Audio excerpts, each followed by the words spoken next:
In the near future, overpopulation has depleted the world's resources, so the UN decides that countries must cut their population by 5% every year. In the USA, all students take a standardized test once a year and those with the lowest scores are executed.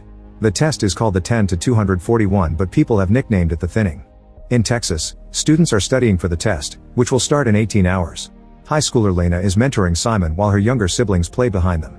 Simon is frustrated because he doesn't understand enough and pays Lena a good amount of cash, which gets him special contact lenses that give him all the answers. Lena reminds him to destroy them after the test. At that moment she receives a call from the hospital saying that her mother is trying to get discharged against medical advice. Lena asks the doctor to buy time and rushes to the hospital with her siblings, where her mother has already signed all the discharge paperwork. The doctor pulls Lena aside and turns down her money, revealing her mom has gotten worse and no treatment will help her now. In the evening, with only 12 hours left for the exam, the governor's son Blake tells his bodyguards he's going to the kitchen for a bite, but he actually sneaks out of the mansion and gets in his car to meet his girlfriend Ellie. The mood gets awkward when they remember they may die in the morning, so they decide to distract themselves. They sneak into another mansion and use the pool for a while. Afterward they return to the car to make out, but Ellie can't get in the mood because she's scared of the test. They're suddenly interrupted by a bodyguard, who drags Blake back to his house.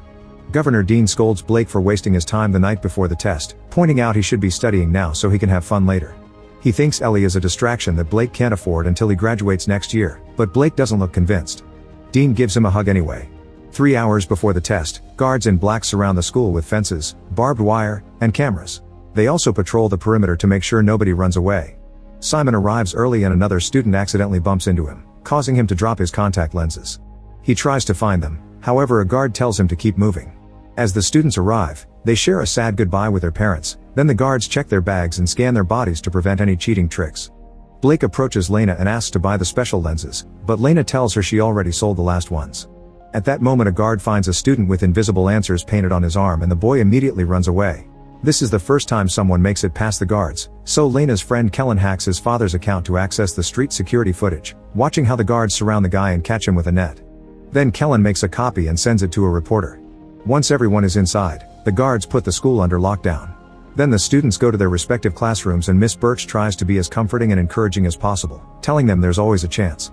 Mr. Glass reminds them of the rules. They have 2 hours to finish the test, their eyes must never leave their tablets, and all grades are final. At that moment the test finally begins and everyone concentrates on answering the questions on the tablet, but it's clear many of them are struggling. When the test is finally over, the students must drop their tablets and the guards immediately go over the results in their computer. The conclusion arrives in just a matter of minutes and the teachers are heartbroken to read the list with the lowest scores. With each name mentioned, the guards take the student away, dragging them away when they try to resist or even beating them up when they try to escape. Blake, Kellen, and Lena passed, but Ellie didn't and she's taken away. The students are allowed to have a break and Lena sees Simon is also being taken away. A desperate Blake calls his dad to ask him to save Ellie, but Dean refuses to play favorite since the law is the same for everyone. Furious, Blake pushes a bunch of people to reach the guard, pushing him too before grabbing a fire extinguisher and hitting him with it. Then he jumps on the second guard and wrestles him while telling Ellie to escape. She immediately runs away but the other students block the corridor and the guards catch up to her, taking her to her death while a screaming Blake is dragged away. A year passes and the next test will be in 24 hours. Sarah can't handle any more studying and goes to see Glass, who agrees to give her a good grade in exchange for doing the dirty with her. Meanwhile Birch visits Lena and her siblings, who recently lost their mother. Birch has brought food and offers her support because she knows the little ones are having their first test this year. On her way home, Birch sees Sarah leave Glass' car. At the governor's mansion, Blake records a video on his tablet, saying that if someone is watching this, it means he's dead. 3 hours before the test, Lena takes her siblings to the school, quizzing them on the way to make sure they're ready. Dean tries to be supportive of Blake before he leaves, but Blake doesn't buy it and tells him to save it for his speeches. A bodyguard notices Blake dropping an envelope in a mailbox on his way to the school, so he steals it and takes it to Dean. Moments later, the school is put under lockdown and all the students take their seats. In the kindergarten class, the teacher plays an animated video full of propaganda that explains why the test is important to save the Earth. Other countries kill the elderly or restrict the amount of annual births, but the USA concentrates on keeping the smart people so it can be great again. Then the students are given the tablets and the test begins. Meanwhile Dean finds Blake's video inside the envelope and learns that he's going to fail the test on purpose so his father can watch his son die because of the system he defends so much. Dean immediately asks the bodyguards to bring Blake home, but nobody can leave the school after lockdown. After making his bodyguard leave the room, Dean calls Mason, the head of the school's security operation. In the classroom, Blake answers everything fast and wrong, allowing him to finish early. Glass finds this strange. In the kindergarten class, a kid raises his hand and asks for help, but the teacher refuses to assist him because a guard is watching. Eventually the time runs out and everyone puts down their tablets. This time the results are calculated by Mason alone instead of a group of guards. Soon the teachers start calling the names and the kid that asked for help is taken away. So is Sarah, who screams as she realizes Glass lied to her. Kellen and Lena's siblings pass and so does Blake, who doesn't understand what's happening. Birch cries as she reads Lena's name, not believing it because she's the best student in her class. Meanwhile Mason calls Dean to confirm he made the switch. A shocked Blake watches the kids being taken away and Birch runs to a guard, asking him to double-check the results since it's impossible for Lena to fail. The guards call Mason and they're told everything is fine, so Lena must leave with the others. As Birch says goodbye, she secretly gives Lena her keycard, reminding her there's always a chance. Afterward the school throws a party for the people who passed and Birch notices Glass flirting with another student. At the same time Dean is on a public event and his speech is played at the party. The whole crowd is cheering for him as he mentions all the things he's improved in the state and comments on how decisions are had to make but also necessary. He thinks the thinning isn't barbaric, instead he calls it innovation. Dean also announces his candidacy for president and a disgusted Blake leaves the party. In a private hallway, the failed kids are told to take off their clothes for decontamination and hit when they don't obey. Lena puts the keycard in her mouth to keep it hidden. Then they're given prison-like clothes and taken to another room where they're handcuffed to the chairs. Nearby, Blake reaches the corridor and pretends to feel very sick. When a guard checks on him, Blake jumps on the man and knocks him out with his own weapon. At the same time, Kellen gets into his father's account again and watches the failed students on the security camera, but it's too painful and looks away. After hiding the unconscious body, Blake waits for Mason to leave the control room and he sneaks inside. He tries to use the computer but it asks for a password. As the guards get ready to inject the students, Blake shuts down the power in the whole building by messing with the power box while Mason finds the unconscious guard. The electronic handcuffs begin to fail and the students try to escape, letting chaos take over the room. As the guards and the students fight, Lena uses the chance to escape by using Birch's keycard on the door. Soon Mason returns to the control room but Blake is already hiding in the vents. Mason sees the system is down and tells the guards to bring Kellen's dad to fix it. At the party, the guards inform everyone that it's just a regular power outage and take Kellen's dad to the control room. While the man works, Mason goes to check on the students, who have been handcuffed again. Mason reminds the guards to make a head count and they notice someone is missing. In the corridor, Ellie almost bumps into a guard but she hides among the lockers just in time. Then she tries opening another door with the keycard, however it's stuck. At that moment the guard finds her, so Ellie uses the darkness to pretend she's Birch. As soon as the guard turns around, Ellie jumps on him and tries to fight him, but the guard overpowers her and starts kicking her. Suddenly Blake shows up and takes over the fight, using the element of surprise to knock the guard out. Afterward Blake admits he failed on purpose and Lena realizes something is off with all the results. Blake then activates the alarm to send all the guards to the corridor while he and Lena hide in the vents. Mason announces the school will stay in lockdown until they find Lena, not caring about the fact the kids are supposed to be reuniting with their parents by now. In the vents, Blake judges Lena for selling the lenses to the desperate kids because he sees it as taking advantage of their fear. Lena has to explain she only did it to pay for her mother's treatments, and Blake immediately apologizes. She also admits that she used to have a crush on Blake.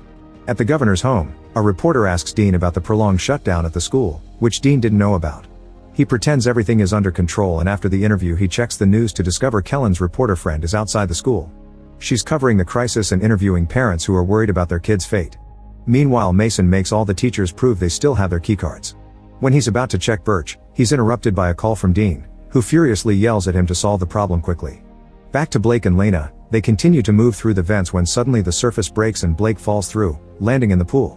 Lena immediately jumps in and swims quickly to rescue Blake, who is unconscious. Fortunately Lena knows CPR and manages to wake him up. Then they head to the lockers and turn around while they change into dry clothes. Lena finds another vent so they can keep going. At the party, some students try to leave only for the guards to beat them up, so Kellen starts recording and sends it to the reporter. Minutes later, Lena and Blake reach the corridor outside the server room and the keycard falls from Lena's pocket. The guards hear a noise so Blake immediately covers Lena's mouth and they wait for the men to pass by. Thankfully because of the darkness they don't see the key. Next the duo goes to the science classroom, and this time the noise they make as they descend is definitely heard by a guard. Putting a few objects together, Lena makes a magnet rod to fish for the key. At that moment the guard arrive and starts pounding on the locked door, so Blake sends Lena back into the vents while he stays as a distraction. Blake tries hiding behind the desks, but the guard bursts in and quickly finds him. Soon only one of them is unconscious on the ground. In the vent, Lena waits for the guards to move and lowers the magnet. She manages to catch the key and raises it, only for a guard to suddenly grab it. However he also lets go of it and Lena realizes this is Blake, who stole the uniform from the guard he knocked out. Meanwhile, the guard from the previous fight tells Simon there are two teenagers on the loose and one of them used the name Birch. In another room, the teachers are still waiting. Birch pretends to flirt with Glass and steals his keycard. When Mason comes to check on her, Birch presents Glass' keycard as her own. The guards notice Glass is missing his key and he gets detained while the other teachers are finally allowed to leave. Mason starts beating Glass up as he asks where to find the escaping teens. Back to Lena, she takes the vents to the server room and tries using the computer, but the test program asks for Mason's password. She sends a message to Kellen, asking for help. At that moment, Kellen's dad finishes his repairs and the power comes back.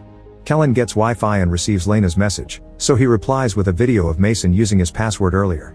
Lena copies it and accesses the test system, first checking on her siblings to confirm they passed. Then she checks her own results and sees she got a 98% but still failed while Blake passed with 15%. The same happened with Ellie, who failed with a score of 88%. It seems Dean has been messing with the test results for a while. Speaking of Dean, he appears on a press conference and claims that Lena killed 2 guards after failing the test, but the guards are working hard to keep everyone safe. At the same time, Kellen sends his reporter friend the video of the guard beating up the students that try to leave, which immediately gets played on national TV. Lena guesses this is Kellen's doing and sends him some screenshots of the manipulated test results. Sadly, Mason finally sees her on the security cameras and raises the alarm, so she starts running. Mason and his guards quickly surround her and she tries to say she has proof she actually passed, but she gets arrested anyway. Meanwhile, Blake finds the room with the students and pretends he has orders to move them. The other guards find it strange since they weren't informed, so Blake has no choice but to trigger a fight. He barely manages to throw some punches before the guards surround him and overpower him too. At the party, Kellen receives the screenshots and he sends them to the reporter, who immediately appears live on TV to announce her discovery. She comments on how suspicious it is that a politician's son got a benefit from this, and at the mansion Dean's team panics. They think he should shut the mission down and let Lena go, but Dean says he has one final move. Soon Lena is handcuffed with the rest of the failed kids and the guards get the injections ready. Mason calls Dean to ask for authorization to proceed, but Dean stops him, saying that the list needs to be revised. The students that actually passed the exams are released and Lena runs to kiss Blake, who is tied up. Some guards drag her away while others go to the party to bring the students that actually failed the exam. This includes Blake, who is also handcuffed with the others. One by one, the students get a mysterious injection and they pass out. Now the school is finally opened and the parents reunite with their children. Lena runs to meet with her siblings, who have been watched over by the teacher. The parents that don't get their kids back have a breakdown on the spot. Soon Dean appears on TV again and pretends Mason was behind everything. He puts up a sad act about his love for his dead son, still clarifying not even him is above the law. Sometime later, a truck arrives at an illegal tech factory. To Blake's shock, he wakes up alive and well because the injection had only been a sedative. The other students are also alive and when they look around, they discover failed students from previous years working at the factory. Blake gets another shock when he sees a very alive Ellie. Make sure to subscribe and turn on notifications so you can watch more videos like this. Thanks for watching.